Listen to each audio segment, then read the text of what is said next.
Olá a todos, hoje é 11 de outubro de 2023, eu sou Richard Ferreira, analista de fundos imobiliários do Banco do Brasil, e hoje eu estou aqui com os colegas da Vinci Partners, o João Gabriel Bandeira e o Rafael Teixeira, o João que responde lá pelo RI da Vinci, e o Rafael é gestor ali, está no dia a dia da gestão do fundo imobiliário Vinci Shopping Centers, né, o VISC11, que é o fundo que está aqui na nossa pauta de hoje. Eu quero, antes de mais nada, aí, dar as boas-vindas para vocês, João, Rafael. Obrigado aí por ter aceitado o nosso convite. Sejam bem-vindos. Obrigado, Richard. Sempre um prazer aí estar com vocês aqui. A gente recentemente fez a do VILG. Acho que é sempre bom de volta aí para falando com a base aí do BB, que é um parceiro super próximo. Acho que até me apresentando aqui de novo, meu nome é João Gabriel, eu sou responsável aqui pelo RI dos fundos listados da Vinci. O Rafael Teixeira aqui, ele é o gestor do VISC11, e tenho certeza aí que vai ser um papo super proveitoso aí para todo mundo. Obrigado, Richard, pela oportunidade. É sempre um prazer a gente poder falar um pouco mais de detalhes do fundo, né, para toda a base aí do Banco do Brasil. Então, acho que vai ser uma conversa bacana aí pela frente, desmiuçando mais aqui as características do VISC. Legal. Bom, aconteceu bastante coisa aí com o VISC nas últimas semanas, né, nos últimos meses, aliás. Teve emissão, teve venda de participação. A ideia aqui é que a gente consiga abordar todos esses temas aí no bate-papo. Mas, como sempre, eu peço aí para vocês darem aquela introduzida ali para a galera, né, apresentando um pouco aí, um pouco da Vinci, um pouco do histórico do fundo também, e da tese do fundo, né, até para quem não conhece e está tendo o primeiro contato agora aí com o VISC11. Não, bacana. Eu vou começar falando um pouco da Vinci aqui, vou ser bem rápido, tá? E aí eu passo aqui pro Rafael. A gente vai até trouxe um material bem curto, de 2 ou 3 slides ali, para a gente passar por um pouco da história e da tese do fundo. Mas para quem não conhece, a Vinci é uma gestora referência aqui no Brasil em recursos alternativos. Hoje a gente tem investimentos em diversos segmentos aí da economia, então real estate, private equity, infraestrutura, crédito, special situations. Tem uma área de fundos mais líquidos, como os hedge funds e fundos de equity. A gente tem uma área de soluções de produtos de investimento, que a gente ali basicamente faz a gestão de fundos exclusivos, e também tem uma área de assessoria financeira aqui na Vinci. Então hoje é uma plataforma bem completa aí de alternativos. Acho que vale ressaltar aqui que no começo de 21, então tem quase 3 anos aí, a Vinci ela fez o IPO da gestora. Então hoje a própria Vinci é uma companhia listada aí, que trouxe um respaldo muito grande aqui para a empresa. E acho que assim, falando da área de real estate aqui rapidamente, acho que a gente é bem conhecido pelos fundos imobiliários. Eu acho que o VISC11 é o nosso fundo mais antigo e nosso maior fundo, então hoje é um fundo bem relevante na indústria, um fundo com mais de 2 bi, quase 300 mil cotistas só no VISC. Mas a gente também faz a gestão aqui do VILG11, que é nosso fundo de logística, que já esteve aí na nossa carteira, do VIUR11, que também já comentamos aqui em outros momentos, do VINO11, que é o nosso fundo de escritório, e também de outros fundos, como o VIF11, que é o nosso fundo de fundos. Desses que você citou, todos já passaram na carteira. Todos já passaram na carteira, são os 4 maiores. E aí a gente também tem o VCRI11, que é o nosso fundo de crédito, o VIF11, que é o nosso fundo de fundo, e também, mais recentemente, o VICA11, que é o nosso FIAGRO imobiliário. Então, a gente, dentro do próprio segmento imobiliário, a gente também tem uma plataforma super completa aí de produtos de quase todos os segmentos aí representativos no mercado. Legal. Mas então, acho que é isso. Bom, falando um pouquinho, então, especificamente do VISC, o VISC iniciou em 2014 com a compra de 2 ativos, o Pátio Belém e o Ilha Plaza, aqui no Rio de Janeiro, 2 ativos que até hoje fazem parte do nosso portfólio. O fundo ele teve o IPO em 2017, né, e aí acelerou bastante o crescimento. Todos os anos, né, de lá para cá, a gente fez no mínimo uma emissão, e sempre com uma gestão ativa, comprando e também vendendo, né, participações em alguns shoppings, aproveitando a oportunidade de mercado. Mesmo durante a pandemia, a gente foi bem ativo em aquisições. A gente comprou shoppings importantes, o Praia da Costa, o Ribeirão Shopping, e depois, em 2021, o portfólio de 4 ativos da Ancar. E aí vale uma observação, né, como era um período ainda de muita indefinição sobre o setor de shopping center, né, a gente estruturou essas transações de forma a proteger os cotistas e deixamos uma parte do preço como um pagamento variável em função do desempenho dos shoppings. Então, isso foi o que originou os earnouts que o fundo tem que pagar agora em 24 e 25, em função da boa performance dos shoppings adquiridos que recuperaram, né? O setor de shopping como um todo recuperou muito mais rápido do que qualquer um poderia imaginar, mesmo os mais otimistas com o setor não imaginariam que a recuperação seria tão rápida. Todos esses shoppings, né, performaram super bem e com isso trigou o pagamento dos earnouts. Depois, ano passado, a gente teve também uma transação concomitante de venda e de compra. A gente comprou o Campinas Shopping e vendeu parcialmente o Minas. E esse ano a gente também fez uma venda parcial de 3 ativos, que eu vou entrar um pouquinho mais na frente, né, realizando um ganho de capital bastante relevante para os nossos cotistas. A gente vendeu participação no Vila Romana, no Iguatemi Bosque e no Ribeirão Shopping. Olhando um pouco a fotografia do fundo, né, e a tese de investimento, o VISC tem como palavra-chave a diversificação, né? A gente hoje é o fundo de shopping mais diversificado do mercado. A gente tem 20 ativos no fundo. É o único fundo que está presente em todas as regiões do Brasil, né? A gente tem ali presença no Norte, no Sudeste, Sul, Centro-Oeste, Nordeste, com uma diversificação bastante grande em termos de NOI, né, que é o resultado líquido do shopping. A gente não tem uma concentração do nosso resultado em nenhum ativo específico. Hoje, o ativo que tem maior representatividade é o Prudem Shopping, que fica em Presidente Prudente, São Paulo, que responde ali por 14% do nosso NOI. Mas, se olha pelo gráfico, a gente tem ali um equilíbrio, né, bastante grande no resultado do fundo entre esses 20 ativos. Também a gente tem uma parceria importante com diversas administradoras do mercado de shopping, né? São 9 administradoras no nosso portfólio. Então isso também é bacana, porque gera muita disseminação de boas práticas entre as administradoras, né? A gente acaba tendo acesso a muita informação. A gente tem reuniões mensais com todas as administradoras para entender no detalhe o que está acontecendo em cada shopping, e com isso a gente consegue colocar boas ideias e boas práticas em outros shoppings também, aproveitando o que deu certo, né, em ativos do nosso portfólio. E a gente também tem, né, como característica do fundo, assim, da nossa estratégia, uma flexibilidade grande em aquisições.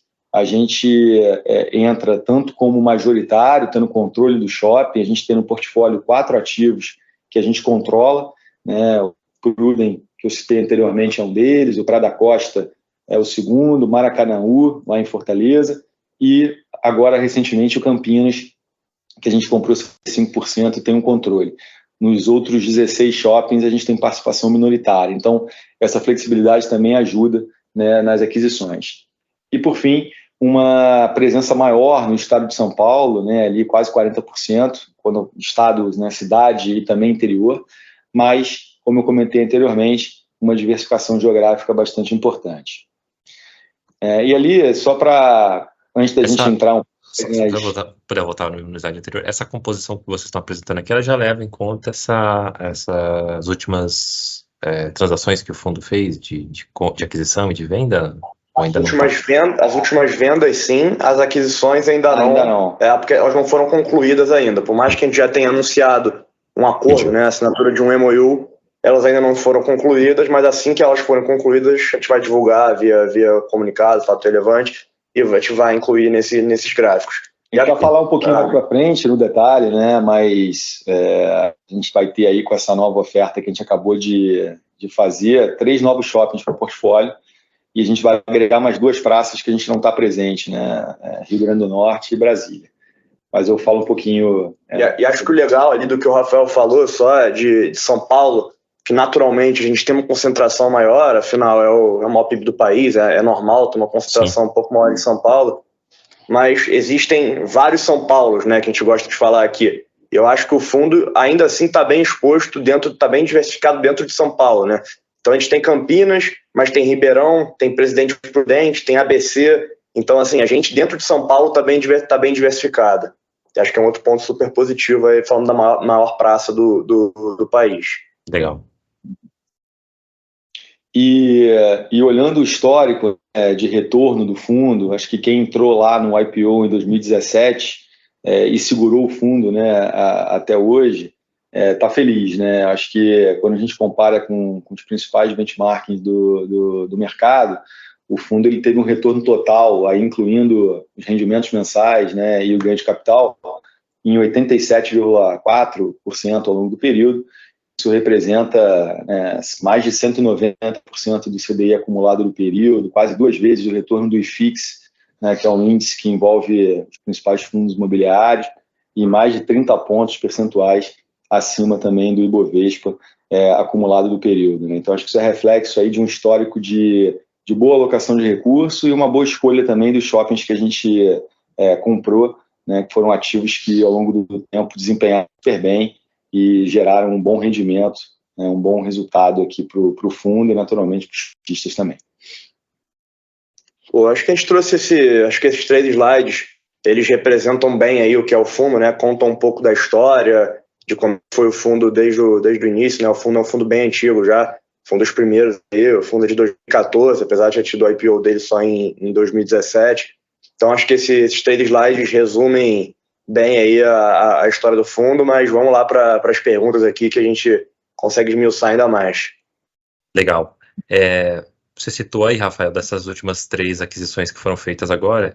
Antes de você dar um detalhamento sobre essas novas aquisições, eu queria só que vocês falassem um pouquinho sobre aquela aquisição que foi feita lá em 2021 do portfólio da Ancar, né? Eu lembro que na época foi feita uma estrutura ali um tanto complexa, né, para aquisição, né? Envolvia alavancagem, envolvia ancoragem da própria Ancar ali na aquisição. Vocês podem falar um pouquinho para a gente aí de como foi esse processo, porque isso mudou bastante ali na época, né, o portfólio, a cara do fundo. Deixar o Rafael falar aqui, mas a gente é criativo, tá? Assim, pode ver que eu não usei a palavra gente criativo. faz algumas transações aí bem diferentes aí do usual, não só essa, outras também, então são bem únicas, assim, mas vai lá. Vamos lá, para contextualizar, naquele momento, né, acho que o segmento de shopping no início da pandemia sofreu muito, né? Naturalmente, os shoppings ficaram fechados e os fundos imobiliários de shopping tiveram um momento de dificuldade ali de distribuição de rendimento que refletiu na cota, não só a questão do rendimento, mas também todo o cenário, né, de incerteza e indefinição sobre o setor naquele momento. E com isso, as cotas perderam valor, ficaram abaixo do patrimônio, né, abaixo da cota patrimonial, e o mercado de captação fechou, né, não só para shopping, mas para qualquer fundo de tijolo. Então, você não tinha ali acesso a capital e os fundos, todos eles, ficaram com pouco caixa para fazer qualquer tipo de transação, né, aquisição de shoppings. Então, foi uma oportunidade que surgiu ali em 21, uma transação grande, né, valor aproximado de 650 milhões de reais, 4 shoppings que, na nossa visão, eram shoppings de qualidade, que iam ser importantes para a diversificação do fundo, era a nossa entrada no Centro-Oeste, né, no Pantanal, ali em Cuiabá, que é um shopping que tem uma performance espetacular, né, Porto Velho, reforçando a nossa participação no Norte, shopping único, e que também está entre os 3 principais crescimentos do VISC desde a aquisição até hoje, e complementando um shopping no Nordeste, o Maracanaú, que a gente teria controle, e o Boulevard aqui no Rio de Janeiro. Então, a forma que a gente fez para poder viabilizar essa transação, a gente, como não tinha caixa, a gente fez uma transação em troca por cotas, ou seja, a gente pagou, ao invés de pagar em dinheiro, a gente pagou com cotas do VISC. A Ancar recebeu, na época, o equivalente mais ou menos ali a 20% de cotas do fundo, e a gente complementou a transação com uma alavancagem para poder, né, compor o valor total. Essa alavancagem ela ajudou na recomposição do caixa do VISC na época e complementou o pagamento para a Ancar, né? A gente fez através de um CRI, tem um custo para mercado hoje, um custo até interessante, a gente fez a IPCA mais 6,25. Nesse CRI, né, ele tinha uma carência de principal que vai até setembro de 2024, então a gente ainda está em carência de principal, e a gente também estruturou um escalonamento do pagamento de juros, que ano a ano ia reduzindo. Começou em 60% dos juros e durante 6 anos, né, vai chegar aos 100%. Então, até lá tem uma escadinha de juros que está sendo paga. Então, foi dessa maneira que a gente estruturou para poder viabilizar. E a gente já fez essa análise, né, em alguns relatórios, né, mostrando o quão importante e rentável foi para o VISC essa transação. Aumentou o rendimento por cota. A gente, no ano passado, fez, depois de um ano de aquisição, uma comparação como é que seria o resultado do fundo com e sem a aquisição. E a gente viu que o rendimento por cota do fundo, com a aquisição, ficou bem superior se a gente não tivesse feito. A gente está super satisfeito com os ativos e com a própria parceria com a Ancar, né? Acho que é uma das principais administradoras do mercado de shopping, uma empresa que tem um cuidado muito grande com os ativos, com os equipamentos e, enfim, é uma parceria aí que tem se mostrado de sucesso e que provavelmente a gente vai manter ela aí a longo prazo, tá?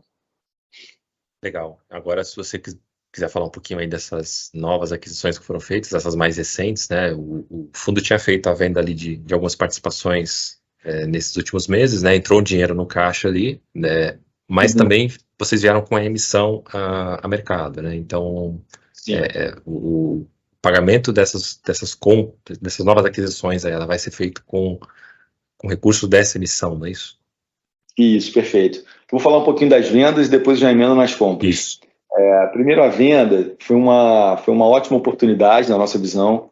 A gente, no começo do ano, no momento que o mercado ainda estava também difícil, né? As cotas ainda estavam bem abaixo também da cota patrimonial e o mercado ainda tinha uma indefinição grande no cenário macroeconômico, quando começaria a redução de juros, como é que se daria essa redução, com que velocidade. Então, ainda era um momento também de janela fechada de captação. A gente recebeu uma proposta, né, de compra parcial de 3 ativos nossos, bons ativos, que a gente negociou, que a gente ficaria ainda como sócio nos 3, mas era uma proposta que, olhando sobre qualquer aspecto, né, qualquer métrica de retorno, fazia muito sentido. Primeiro, era 18% acima de laudo de avaliação, então isso era o prêmio, né, pela qualidade dos ativos. Segundo, gerava um retorno, olhando uma TIR, desde o momento que a gente comprou até eventualmente fazer a venda, de CDI mais 8,5% ao ano, um retorno de uma TIR de 17%, pouco acima de 7% ao ano nesse período. Depois, era uma transação que gerava em torno de 300 milhões de reais em preço e que desses 300 milhões, quase 100 milhões seria ganho de capital, tá? Números aproximados, naturalmente. Então, isso geraria um resultado extraordinário para os cotistas, muito grande, que poderia ser distribuído, né, nos próximos 4 semestres, porque a gente estruturou a transação para receber em 4 parcelas semestrais. Né? Vocês sabem que o fundo imobiliário ele precisa distribuir obrigatoriamente 95% do resultado caixa no semestre. Então, a gente estruturou para receber em 4 parcelas e isso vai garantir, nos próximos quase 2 anos, né, um rendimento extraordinário aí para o fundo, que na época, na quantidade de cotas da época, daria praticamente um pouco mais de R$5 por cota. Além disso, ia permitir com que a gente pré-pagasse e desalavancasse um pouco o fundo, pré-pagando a tranche curta do CRI de Campinas, que era a tranche mais cara que a gente tem no portfólio, IPCA mais 7,65. Então, você não só ia desalavancar, como você ia reduzir o custo médio da dívida, e ia permitir também que a gente estruturasse, né, e resolvesse o nosso caixa até meados de 2025. Então, era uma transação que você olhava e falava, bom, por todas as métricas de retorno ela faz sentido, ela gera um ganho de capital enorme, ela resolve meu caixa por 2 anos, e eu lembro, eu estava no momento de janela de captação fechada, eu precisava ter esse horizonte de tempo para ter tranquilidade, e ainda desalavanca o fundo. Então, a gente optou em fazer. Recentemente, a gente concluiu a última transação, porque acabou que desses 3 ativos, né, a Capitânia, que fez a proposta, ela acabou levando só um, porque os sócios do Vila Romana lá em Florianópolis exerceram a preferência, assim como a Multiplan no Ribeirão também exerceu a preferência. Então acabou que a transação ela foi com 3 players diferentes, em times diferentes, a gente concluiu agora, a última, que foi o Ribeirão. Então já recebemos o sinal das 3 vendas e hoje a gente está já com esse dinheiro no caixa. Tá? E aí acabou que ao longo do ano, né, o mercado melhorou, a gente teve aí um início da redução de juros, mas o mais importante, a sinalização de como isso vai se dar, né, até o fim de 24. Como historicamente acontece, existe uma correlação inversa entre redução de juros e valorização das cotas de fundo imobiliário.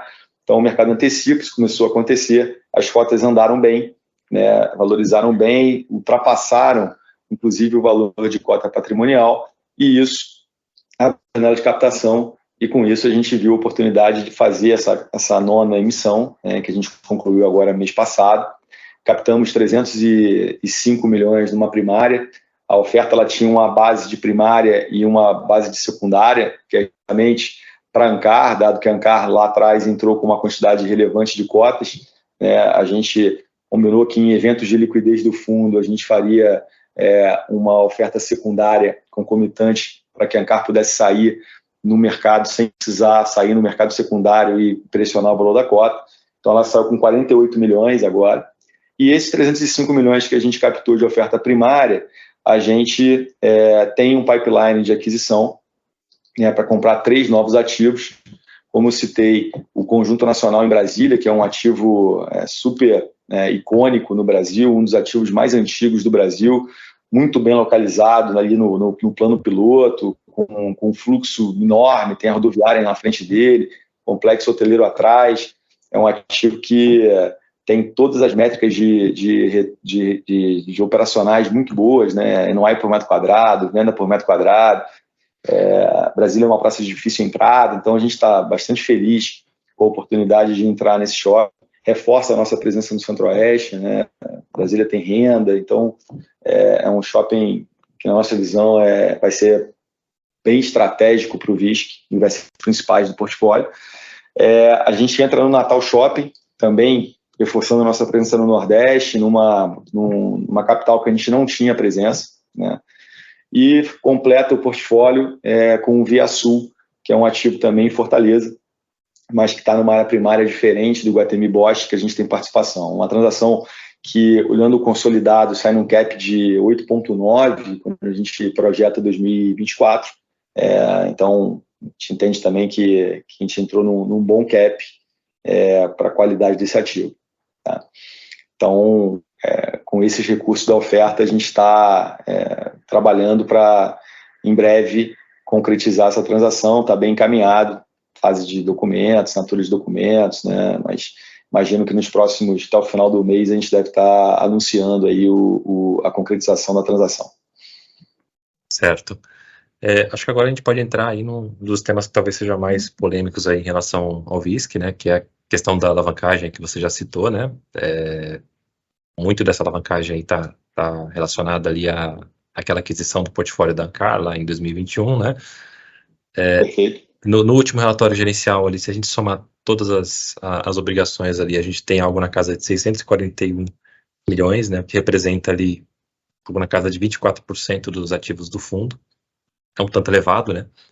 Vocês já sinalizaram aí que existe uma ideia de talvez pré-pagar essa dívida aí do Campinas, né? Que é uma dívida cara ali, IPCA mais 7,65, que hoje representa 15% do total das dívidas, mas a gente tem ali 74% relacionado ao portfólio da Ancar, né? A IPCA mais 6,25, que é uma taxa baixa, né? Para os padrões atuais.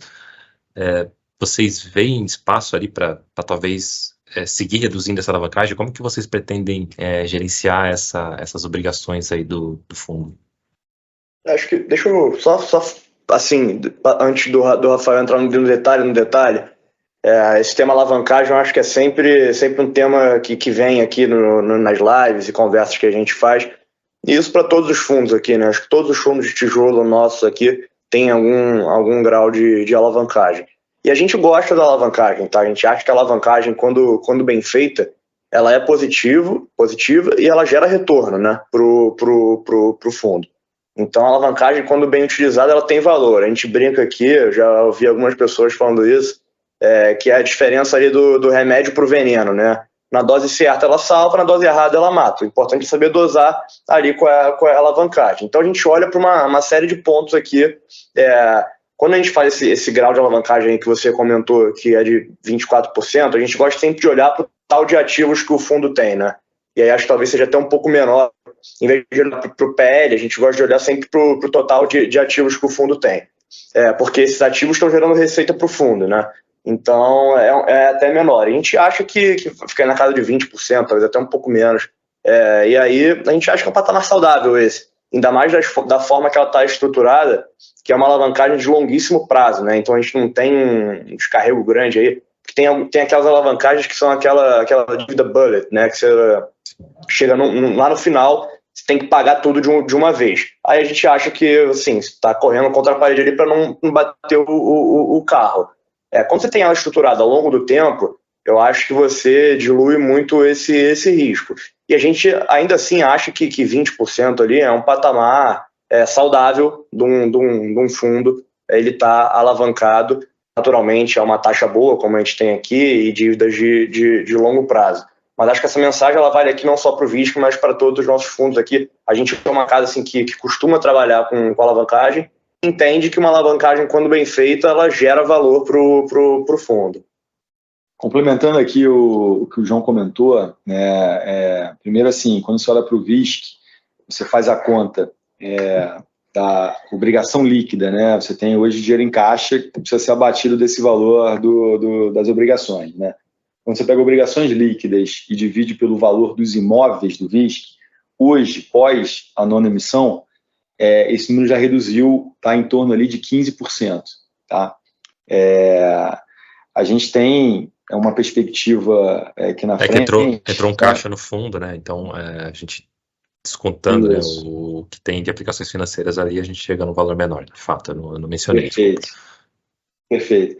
Então, é um patamar de 15% que, como o João comentou, considerando que você tem um custo de dívida ali na faixa de IPCA mais 6 hoje, e você tem um horizonte de pagamento bastante extenso, né? Estamos falando de CRIs de 12, 15 anos, para o tamanho, para o porte do VISC, muito bem controlado e, na nossa visão, saudável para o fundo.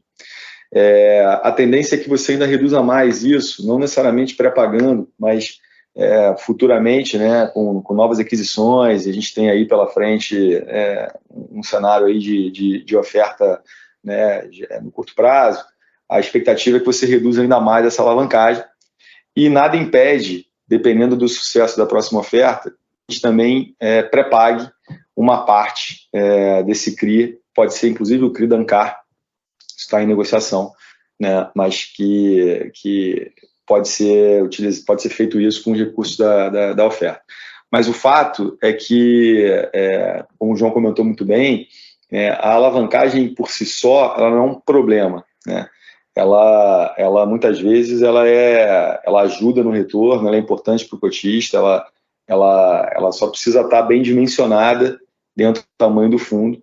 E no caso do VISC, a gente tem total tranquilidade, né, total segurança que a alavancagem do jeito que ela está hoje está totalmente controlada. O que é interessante, porque o que eu tenho ouvido de muitos gestores, né, que quando o mercado está fechado para novas captações é que surgem as melhores oportunidades ali, né, e talvez a alavancagem seja uma saída ali para você não perder uma boa oportunidade de compra. Viabilizar, como foi o caso da transação da Ancar que a gente fez lá atrás, né, sem alavancagem seria impossível ter feito, e a alavancagem acabou permitindo a transação que se provou ao longo do tempo bastante rentável para o fundo. E tem um ponto aqui que ainda assim, a gente, lá no caso da Ancar, a gente conseguiu acertar o timing para ainda assim, porque nesse momento que você falou, que é difícil de captar dinheiro, você vai alavancar, mas você vai pegar uma dívida cara provavelmente, porque o cenário vai estar mais estressado.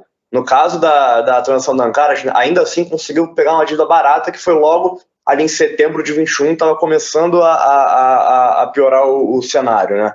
Se essa transação da Ancar fosse um ano e meio depois, certamente essa dívida seria bem mais cara, assim. falando aqui de PCA mais 8, de repente. Então, a gente conseguiu acertar o timing ali para fazer uma transação naquela dimensão que certamente gerou muito valor para o fundo, e a alavancagem, sem dúvida, contribuiu para isso. Não só o portfólio de qualidade que a gente adquiriu. Sem dúvida. A gente tem aqui no relatório gerencial também, logo abaixo ali das obrigações com CRI, a gente tem também as obrigações com earnouts, algumas com vencimento agora já para janeiro de 24. Como é que o fundo está posicionado aí para fazer frente a essas obrigações aí, né? Então, a gente está com dinheiro em caixa, como eu comentei, né, essa situação ela foi equalizada com as vendas dos ativos no início do ano. Essas vendas, elas equalizaram o nosso caixa até meados de 25, incluindo todos os pagamentos de earnout, né, para janeiro de 24, que é o portfólio Ancar e o Ribeirão. Eventualmente, um possível earnout em janeiro de 25 para o Praia da Costa, esse é o último que a gente tem.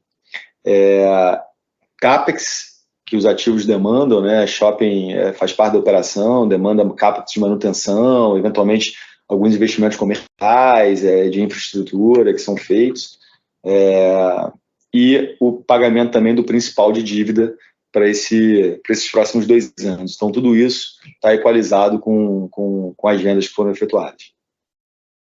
Legal. Essas vendas que foram efetuadas, elas acabaram destravando, como você mencionou, um ganho de capital interessante aí para o fundo, né? E a gente já viu aí nos últimos rendimentos que o VISC pagou, né? Foi elevado ali o patamar de distribuição de 85 centavos, que é o que vinha sendo pago para algo na casa de 92.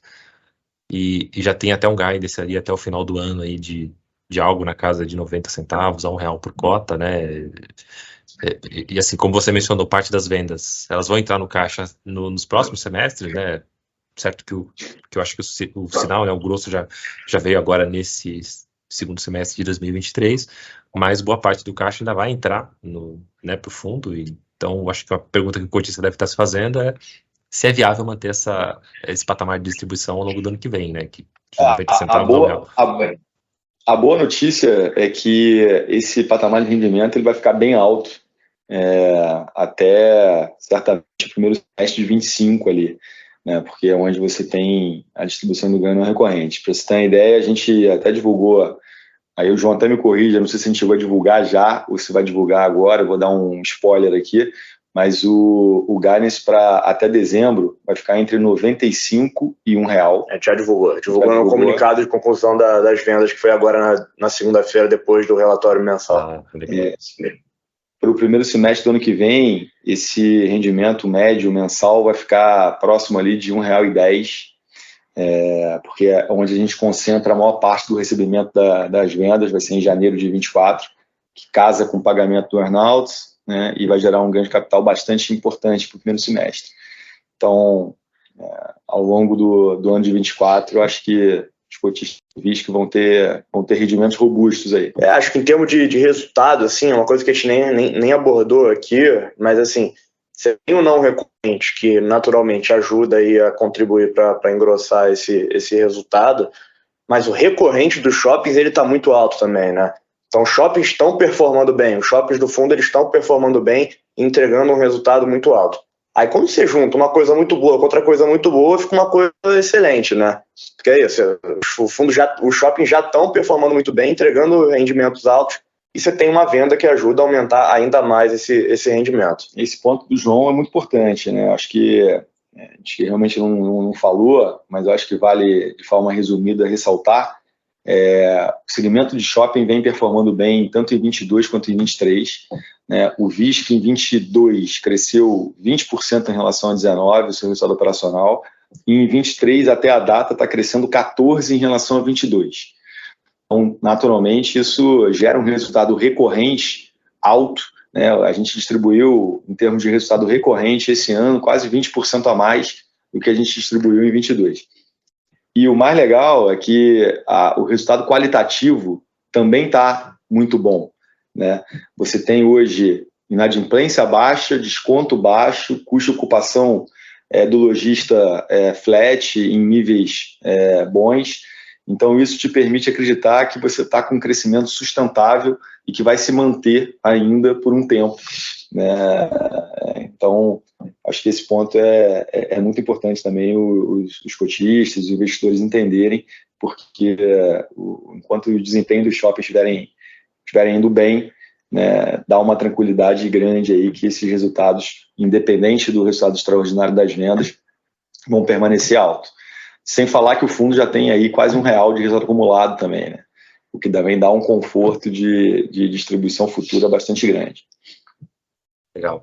E a gente já está com mais de 30 minutos de vídeo aqui. Eu tinha algumas outras perguntas, mas a gente vai ter que partir aqui para o encerramento. Eu só queria fazer um ponto aqui, né? A gente está vendo o fundo hoje operando com um pequeno ágio ali em relação ao valor patrimonial. A gente está com a recomendação desse fundo aqui na nossa carteira de ganho de capital, porque a gente entende que tem um potencial de valorização, né? Não só está pagando um rendimento interessante, mas tem um potencial interessante aí de valorização. E o que eu tenho visto é que essa melhora que você mencionou aí nos indicadores dos shoppings, né? Ela tem em alguns outros fundos, a gente está vendo se refletir ali no valor de avaliação dos empreendimentos, né? no valor patrimonial. O visto que ele tem database de avaliação para o final do ano, imagino, né? Dezembro. De dezembro. E vocês têm essa perspectiva também de valorização do patrimonial? É difícil de falar. Com certeza. Só para você ter uma ideia, vou falar números bem rápidos aqui.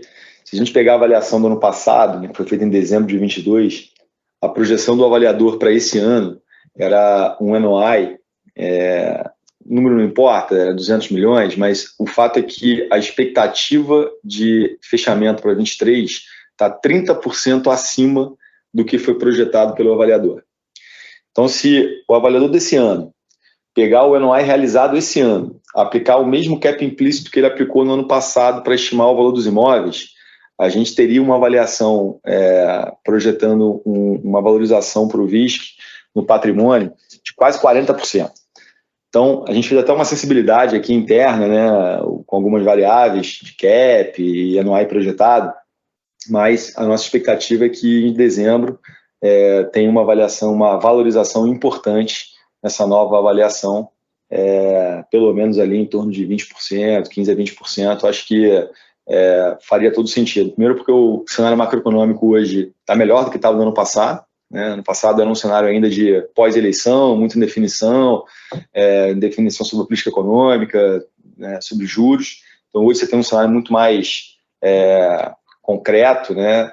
E a performance dos shoppings foi muito superior ao que estava projetado. Então, a composição desses dois efeitos deveria dar uma valorização importante. Naturalmente, o patrimônio evoluindo, de se esperar que a cota mercado acompanhe esse movimento e valorize, né, na mesma proporção. Então, acho que tem um potencial importante aí de... acho que vale só falar aqui, acho que é meio que chovendo molhado, mas só relembrando, a gente não tem influência nenhuma na marcação do patrimonial, né?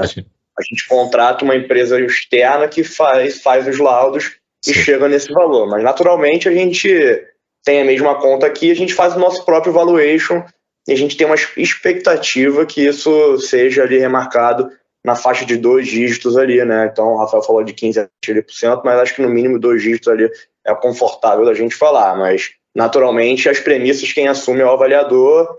A gente supõe que ele vai assumir algumas premissas básicas, mas... a gente não tem uma influência direta nesse... Pode falar, você vai assumir isso, a cota vai ser essa. Importante a gente estar alinhado aqui nas expectativas. Legal, senhores. Creio que a gente conseguiu atacar aí os principais pontos de controvérsia do fundo, né? Eu queria só deixar uma última pergunta aí, que seria mais ouvir um pouco da percepção de vocês em relação ao que está acontecendo agora no cenário macro, né? A gente tem visto aí um mercado bastante favorável nesses últimos meses. Agora a gente está num ciclo de queda de juros, né? E óbvio que tem alguns fatores que vêm lá de fora que acabam trazendo aí um pouco de incerteza, de volatilidade. Mas, dado esse cenário base aí, qual que é a perspectiva de vocês na Vinci em relação ao mercado de FIIs e também em relação à cota do VISC aí no mercado secundário? Perfeito. Acho que deixa eu começar aqui, depois o Rafael pode até falar sobre o VISC, mas no geral, assim, a gente está com uma expectativa aqui muito, muito alta para esse novo ciclo aí de queda que acabou de começar, né? A gente relembra aí o último ciclo ali, né, que veio ali, começou ali no governo Temer, e foi até ali o Covid, até durante o Covid ali a gente a gente chegou ali naquela taxa de juros de 2%, a gente acha que não vai ser uma queda nesse nível, né? A nossa expectativa ali é que caia até o final de 24 ali na faixa de 9% ao ano. Mas assim, eu queria só relembrar que mesmo durante aquele ciclo de queda, a gente teve ali uma volatilidade dentro dele, né? Você vai lembrar, greve dos caminhoneiros, Wesley Day, o próprio Covid. Então, assim, não é só uma linha reta que, porque juros está caindo, a cota vai subir todo dia. Então, é uma valorização de longo prazo, mas naturalmente, quando você olha para a janela do último ciclo, ela foi muito positiva. Então, assim, o ciclo de queda agora acabou de começar, foi em agosto. A gente teve um setembro ali muito bom para os fundos imobiliários. O outubro agora aqui já está um pouco mais estranho, tem incerteza externa também, mas a gente entende que no longo prazo, quando a gente olhar essa janela depois, a janela completa, ela vai ser extremamente positiva para os fundos, naturalmente com alguns percalços aí no meio do caminho, uma volatilidadezinha, mas a gente entende que as cotas de todos os fundos do mercado, ele deveria se valorizar nesse período com a entrada de novos investidores e novo capital também. Olhando especificamente aqui para o segmento de shopping, né, para o VISC, eu acho que, obviamente, a correlação inversa dos juros com as cotas de fundo imobiliário, isso acontece para todos os segmentos de tijolo, né, é natural, os juros caindo, a renda fixa perde atratividade, né, investimentos de menor risco acabam gerando menos retorno e os investidores, pessoas físicas principalmente, correm, né, para um pouquinho mais de risco, mas que tenham um retorno melhor. Mas para shopping, acho que o shopping ele vive da venda, né? Acho que o principal indicador de shopping é o consumo. Shopping vendedor, todos aqueles indicadores que eu citei, que são importantes, cuja ocupação do lojista, inadimplência, enfim, o lojista fica feliz, vende bem e o shopping performa bem. Então, pensando nesse aspecto, né, uma redução de juros também é importante, reduz crédito, né? Quer dizer, aumenta o crédito pessoa física, barateia esse crédito, as pessoas ficam com mais dinheiro, fomenta consumo, a própria política do governo, né, que é uma política de incentivar historicamente o consumo em diversas regiões, isso ajuda a performance do setor de shopping. Então, nossa expectativa é que o setor continue performando bem, como vem aí nesses últimos 2 anos. Bacana. Rafael, João, mais uma vez aí eu quero agradecer a participação de vocês, trazer esses esclarecimentos aqui para a gente e aproveitando também para parabenizar aí pela gestão do fundo, né? Vocês fizeram um movimento lá atrás com a aquisição do portfólio da Ancar, que eu lembro que na época chegou a ser bastante contestada, né? Mas que hoje está se tornando aí, está ficando cada vez mais claro que foi uma estratégia acertada, né? Trouxe diversificação, trouxe qualidade para o portfólio e tudo dentro de uma operação bem estruturada, risco controlado, né? Então, uma alavancagem sadia. Não é à toa que hoje é um fundo aí bastante consolidado no mercado. Mas obrigado aí pela participação. A gente espera em breve voltar a ter essa conversa aí para manter a turma aqui atualizada. Obrigado a você, Richard. Obrigado aí pela oportunidade de falar um pouquinho mais sobre o VISC e da Vinci também como um todo. Obrigado aí, Richard. Sempre um prazer aí estar falando com vocês, com os clientes do BB. Vocês são uns parceiros aí super importantes para a gente. Então é importante a gente estar próximo aí, a gente está aqui 100% à disposição, qualquer dúvida que surja, dúvida pontual, nova conversa sobre o VISC, sobre algum outro fundo, qualquer coisa a gente está aqui, só entrar em contato que a gente está à disposição. Bacana. Bom, a gente vai encerrar o vídeo. Para quem ficou até o final, eu deixo aí o convite para acessar o nosso portal de relatórios, bb.com.br/análises, e também o nosso portal de notícias e conteúdos de investimento, investoc.bb.com.br. Estou deixando o link aqui na descrição.